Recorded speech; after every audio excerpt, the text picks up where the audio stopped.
નમો હરિહંતાણમ, નમો સિદ્ધાણમ, નમો આયર્યાણમ,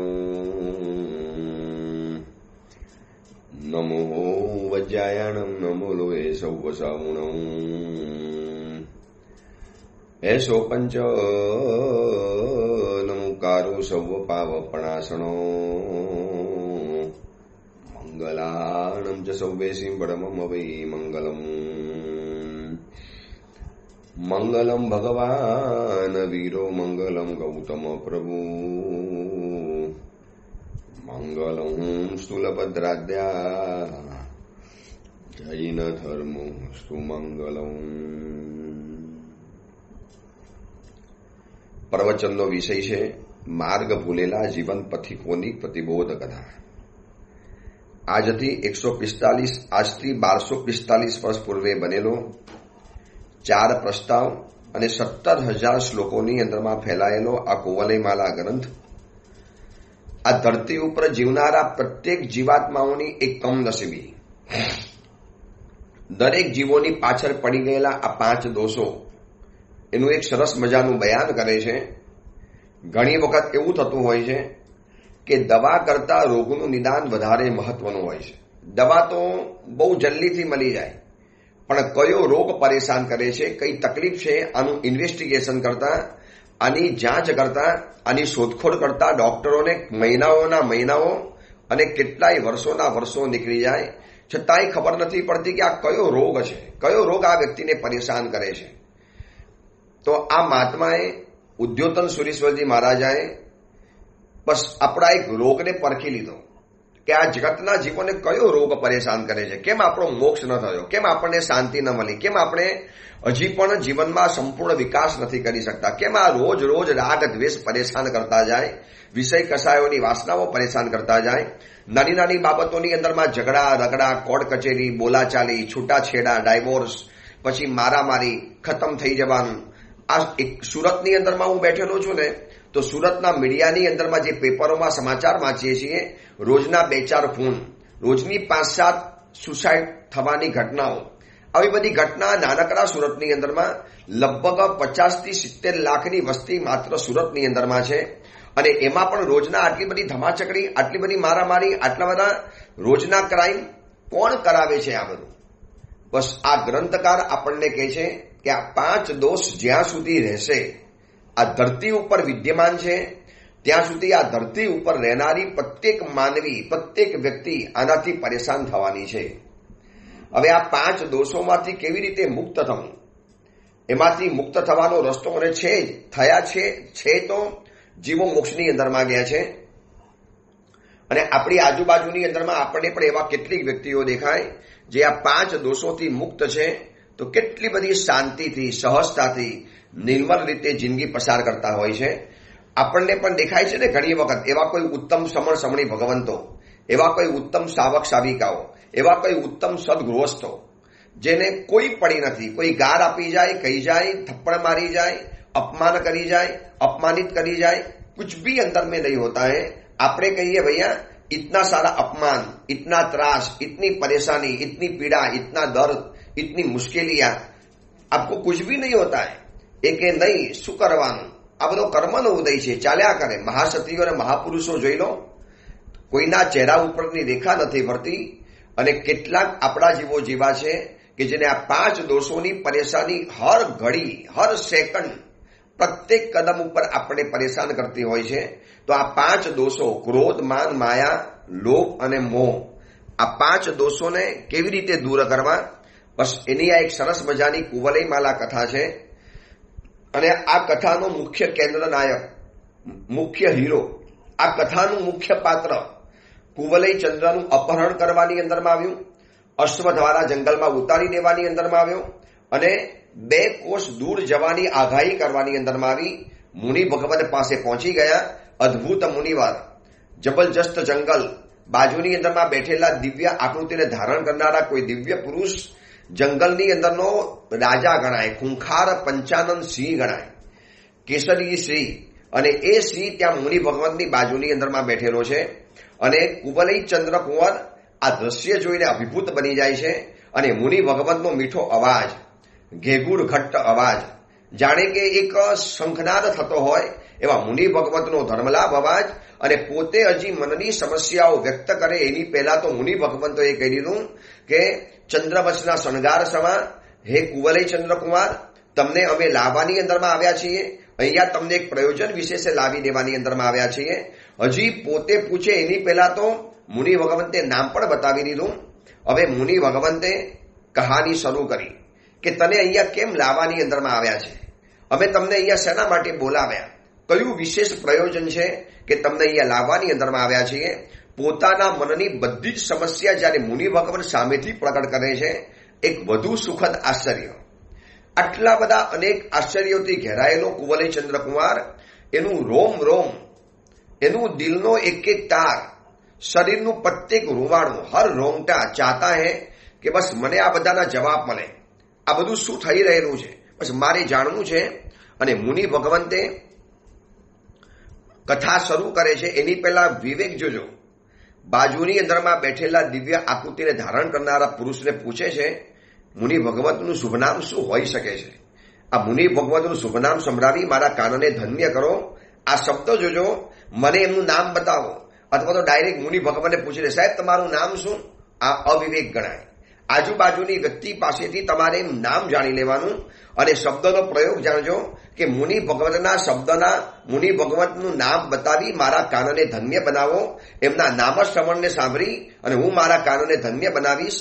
અને બાજુમાં બેઠેલા દિવ્ય આકૃતિને ધારણ કરનારા દિવ્ય પુરુષોએ કીધું કે આ મુનિ ભગવતનું નામ છે સાગર દત્ત મુનિવર. સાગર દત્ત મુનિવરે કંઈક હસીને રાજકુંવરને જે કથા કહેવાની શરૂ કરી છે, બસ આ જ કથાનો પ્રવાહ આગળ આગળ આગળ આપણને ક્યાં ને ક્યાં ખેંચી જવાનો છે. સુંદર મુનિવર છે, સુંદર રાજકુમાર છે, સુંદર જંગલ છે, બાજુની અંદરમાં સુંદર દિવ્ય આકૃતિને ધારણ કરનારા પુરુષ બેઠેલો છે, બાજુની અંદરમાં સુંદર ખૂંખાર છતાં પણ દેખાતો સુંદર એવો શાંત સૌમ્ય સિંહ બેઠેલો છે, ઘેઘૂર વૃક્ષો રહેલા છે, જાત જાતના અનેક પંખીઓના વિધવિધ અવાજો આવી રહેલા છે, ઉપર ઘેરો આકાશનો મંડપ રહેલો છે અને ચારેકોર પર્વતો પણ જાણે કે આ વાતને સાંભળવા માટે તૈયાર હોય.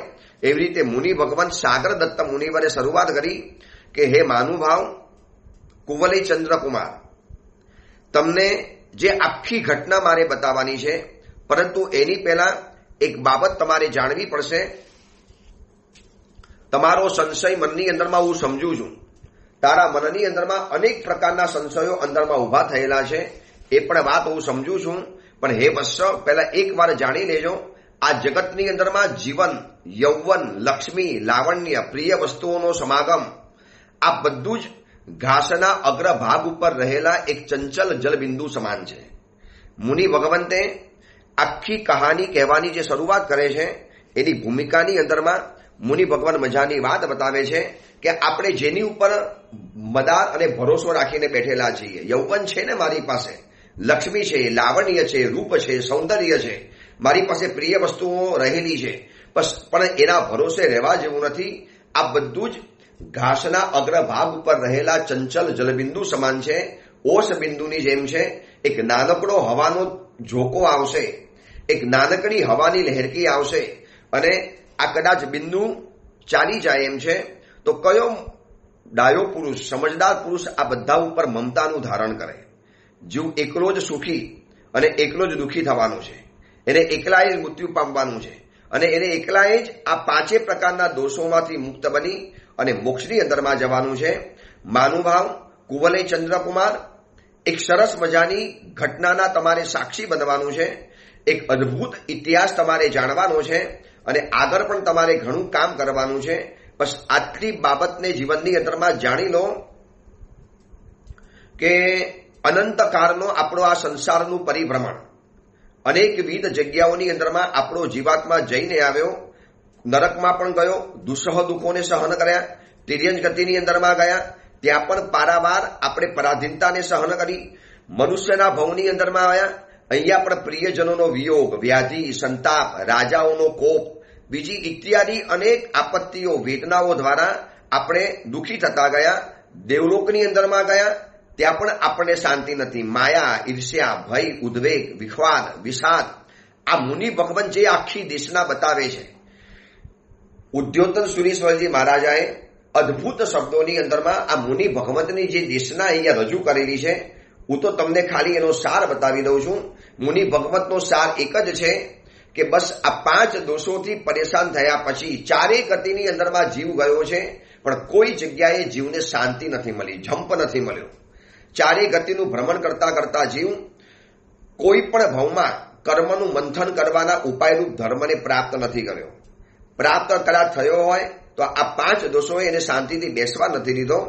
એટલે કુવલય ચંદ્રકુમાર, બસ આ 5 દોષોની જે પરેશાની છે એની કથા તમારે સાંભળવા જેવી છે એમ કહી અને સાગર દત્ત મુનિવરે આટલી ભૂમિકા કરી અને કુવલય ચંદ્રકુમારને કથા કહેવાની શરૂઆત કરે છે કે કુમાર, આ જંબુદ્વીપની અંદરમાં વત્સ નામનો દેશ છે અને એ વત્સ્ય દેશની અંદરમાં કૌશાંબી નામની નગરી છે.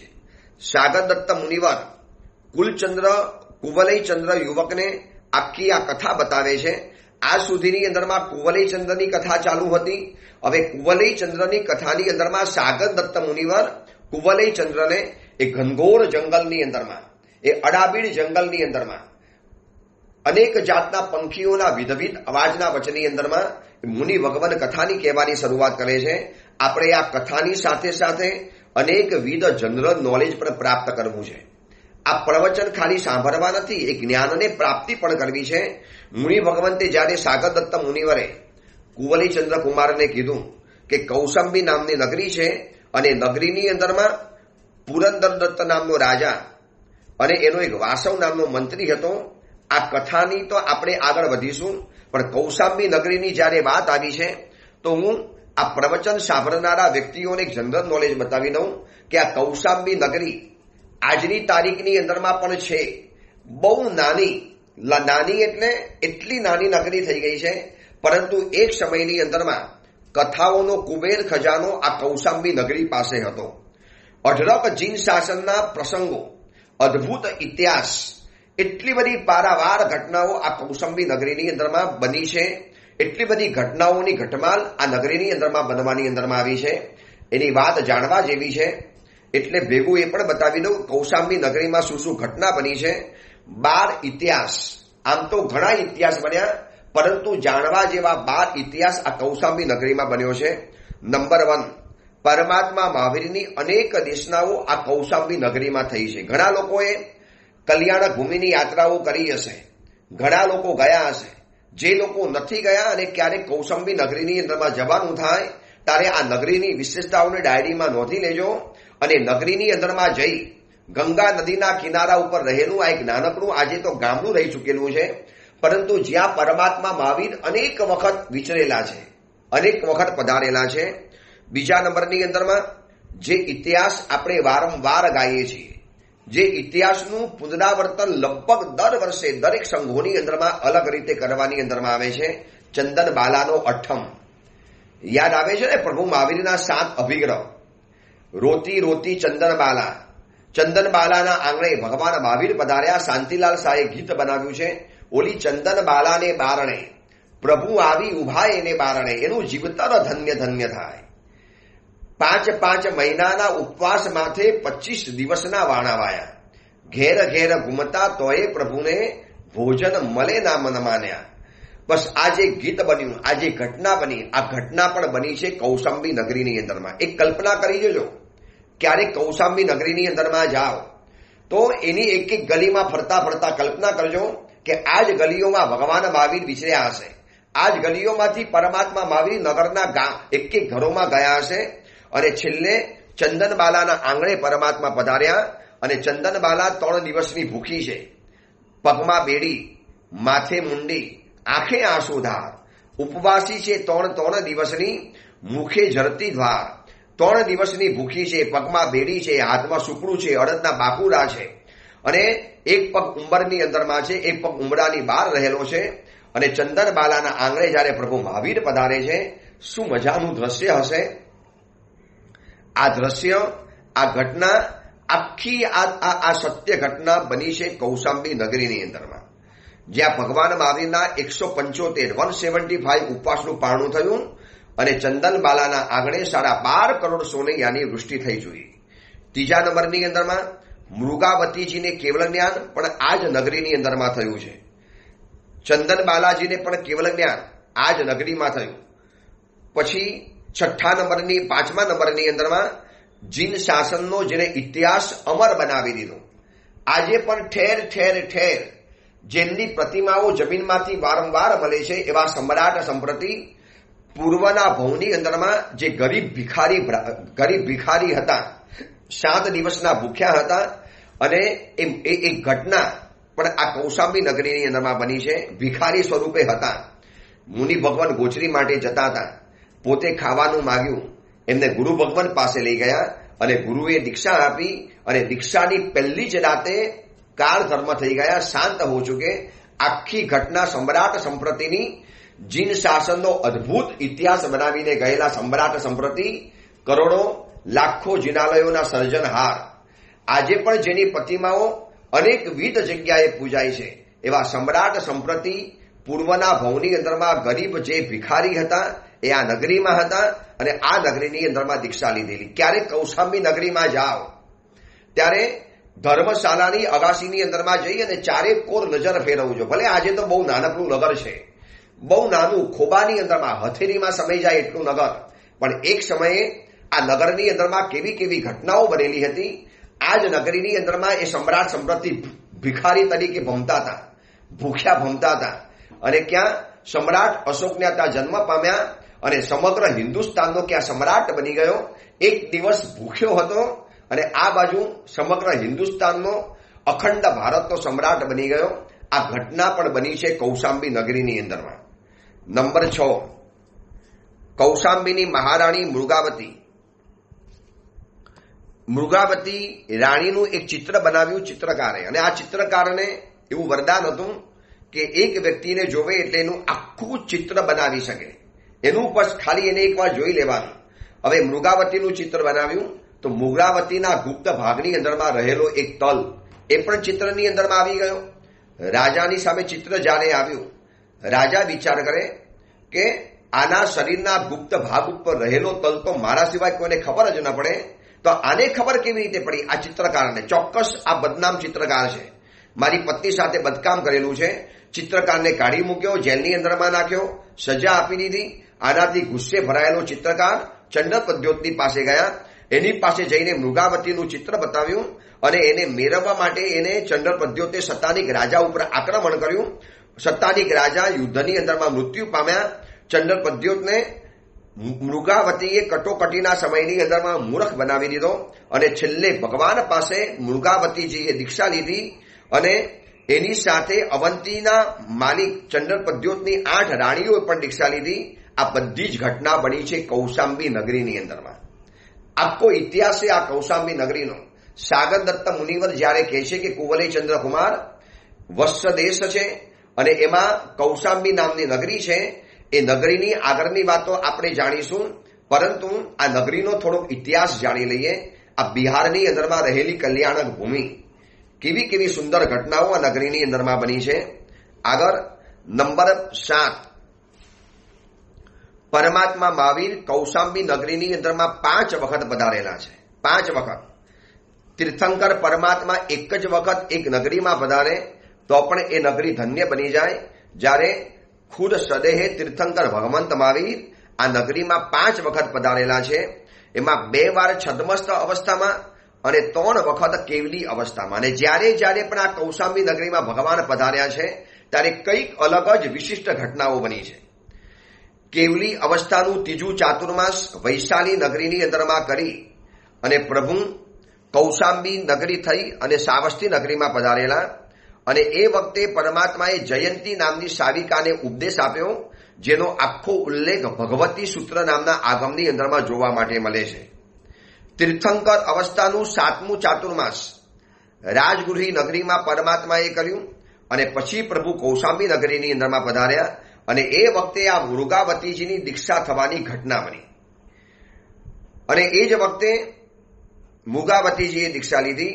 તીર્થંકર અવસ્થાનું 11મું ચાતુર્માસ કેવળ જ્ઞાન પામ્યા પછી 11મું ચાતુર્માસ પરમાત્માએ વાણિજ્ય ગ્રામની અંદરમાં કરી અને પ્રભુ જ્યારે ત્રીજી વખત કૌશાંબી નગરીમાં પધાર્યા અને એ વખતે સૂર્ય અને ચંદ્રને મૂળ વિમાને દર્શન વંદન કરવાની ઈચ્છા થઈ અને સૂર્ય ચંદ્ર પોતાના અસલ સ્વરૂપે પોતાના મૂળ સ્વરૂપે વંદન કરવા માટે જે ભગવાનને પધાર્યા એ પણ કૌશાંબી નગરીમાં પધાર્યા અને એના કારણે ચંદન બાલાજીએ મૃગાવતીને મોડા આવવાનો ઠપકો આપ્યો અને એના કારણે મૃગાવતીજીને કેવળ જ્ઞાન બન્યું અને એના કારણે ચંદન બાલાજીને પણ કેવળ જ્ઞાન બન્યું.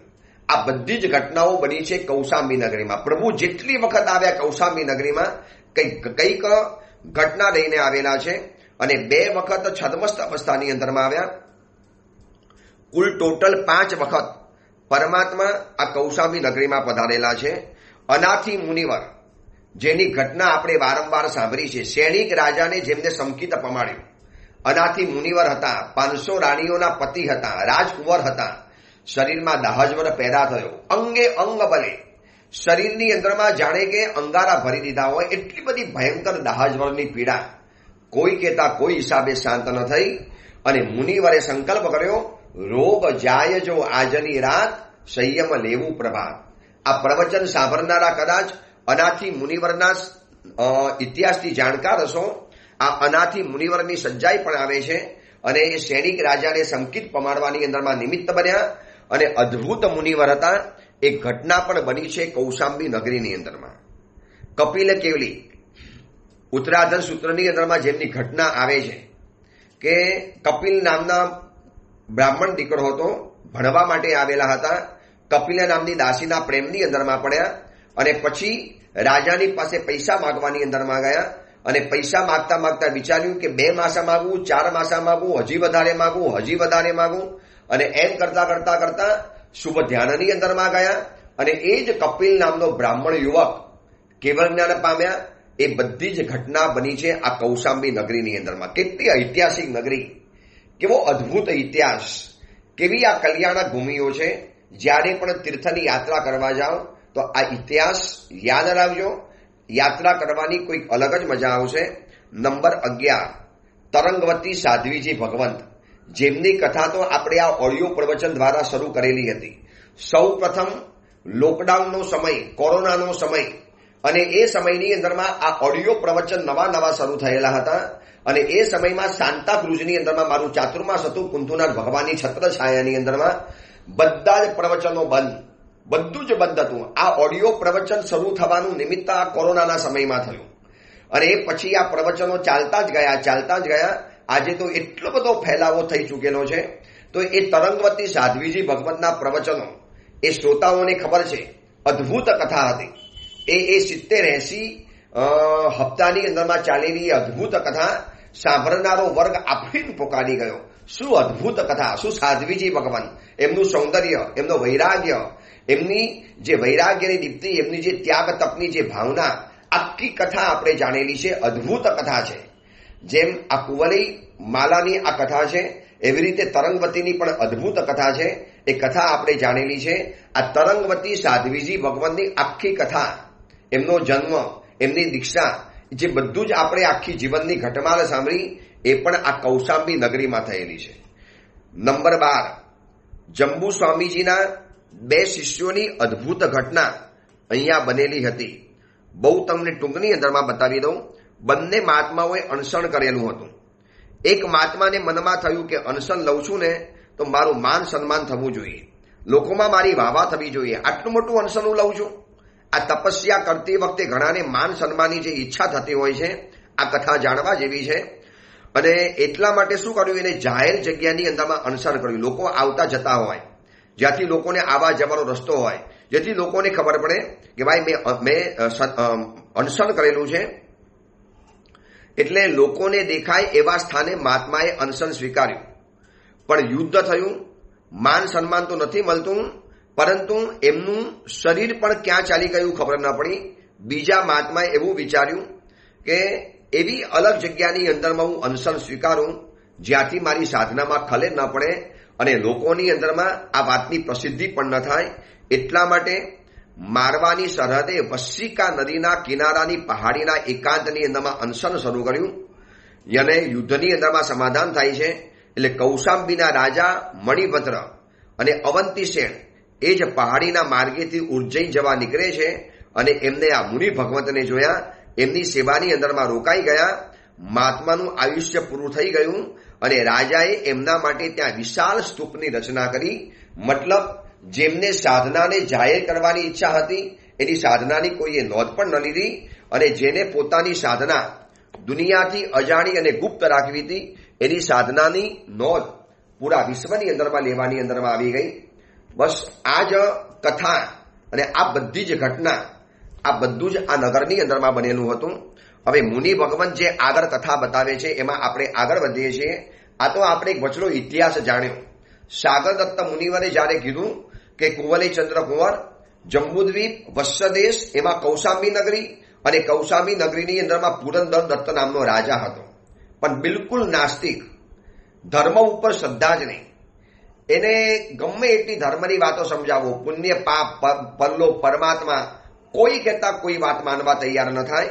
એનું મનની અંદરમાં એક જ હતું કે બસ જલસા કરો, મજા કરી લો, આ ભવની અંદરમાં બસ મજા કરીને દુનિયામાંથી વિદાય પામી જવાનું. શું કામ આટલા બધા બંધન, આટલા બધા ટેન્શન, આટલું બધું મનની અંદરમાં ભાર લઈને ફરવાનું, જે આજના સમયની અંદરમાં યુવા યુવતીઓ ઘણા વિચારે છે. અને આ પુરંદર દત્ત નામનો રાજા એવો હતો, એનો જે એક મહામંત્રી વાસવ નામનો મંત્રી બિલકુલ ધર્મથી વાસિત, એટલો બધો ધર્મની અંદરમાં ઓતપ્રોત, એટલો બધો ધર્મમય જીવન, શ્રદ્ધાથી ભરેલું જીવન, બિલકુલ ઓપોઝિટ.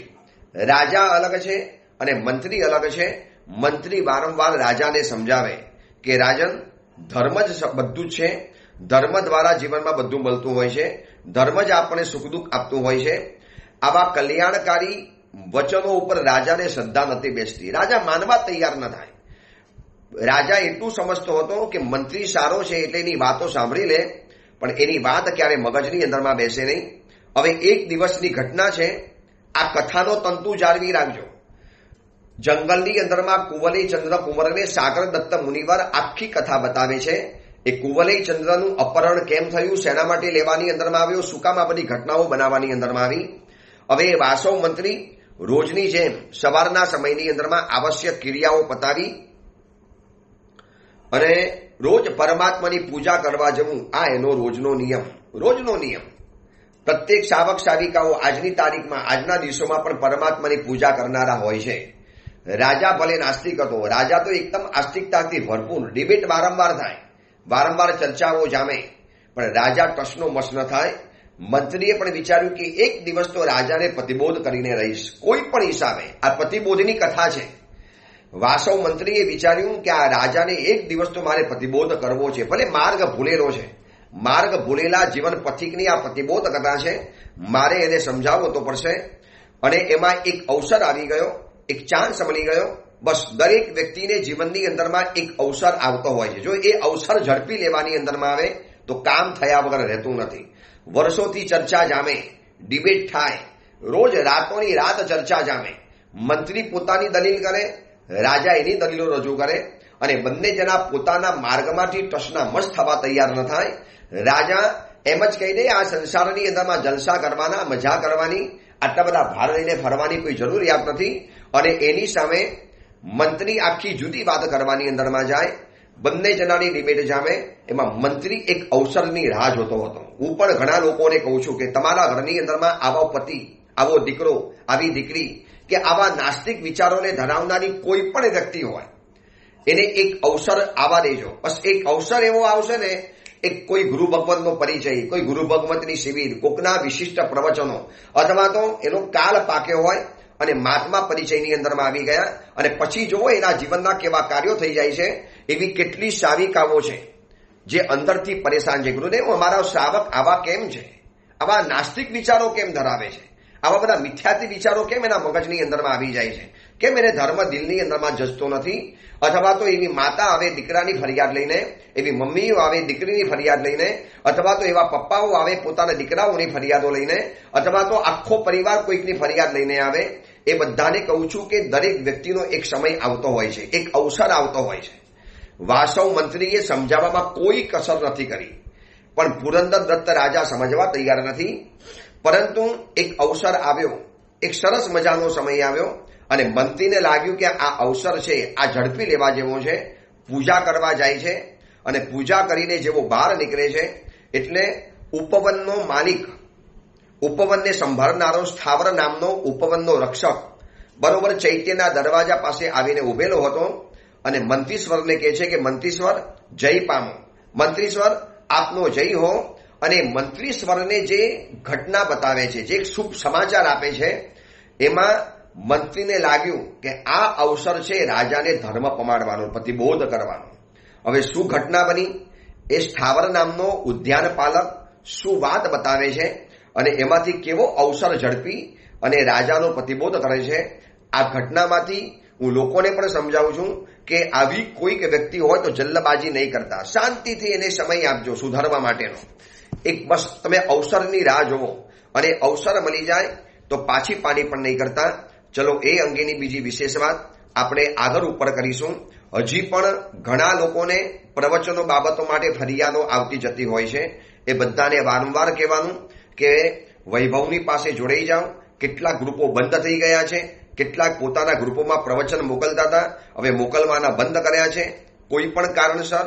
હવે એ લોકો સમાચાર અમારા સેવકભાઈ ઉપર વાયા મોકલાવે તો એ બધાને એક જ કહેવાનું કે તમને વૈભવભાઈનો નંબર મોકલ્યો છે, વૈભવની પાસેથી આ નંબર પ્રાપ્ત કરી લેજો, એની સાથે જોડાઈ જજો. વૈભવનો નંબર હું તમને એકવાર બોલી બતાવું છું. વૈભવનો નંબર નોંધી લેજો અને એની સાથે કોન્ટેક્ટ કરીને ગ્રુપની અંદરમાં જોડાઈ જજો. 8097580766 8097580766. એ પણ મલ્ટીનેશનલ કંપનીમાં જોબ કરે છે એટલે કદાચ ફોન તમારો ઉપાડી શકે ન ઉપાડી શકે તો રાતના સમયમાં અથવા તો સવારના સમયમાં કંપનીમાં જોબ કરતી વખતે જે નીતિ નિયમ લાગુ પડે એને પણ લાગુ પડતા હોય છે. બહુ મોટી કંપનીમાં આ યુવક કામ કરે છે પણ સરસ મજાની સેવા કરે છે. તો પારસભાઈ અને વૈભવભાઈ આ બંનેનો નંબર તમને લખીને પણ મોકલાવેલો હતો. આજે મેં તમને બોલી પણ લીધો છે. આની સાથે કોન્ટેક્ટ કરી ટાઈપ કરી અને એ ગ્રુપની અંદરમાં જોડાઈ જાઓ, તમને ડાયરેક્ટ પ્રવચન આવી જશે. એ જ મંગલ કામના મંગલ ભાવના. જીનાગના વિરુદ્ધ કાંઈ પણ બોલાયું હોય તો મિચ્છામી દુક્કડમ.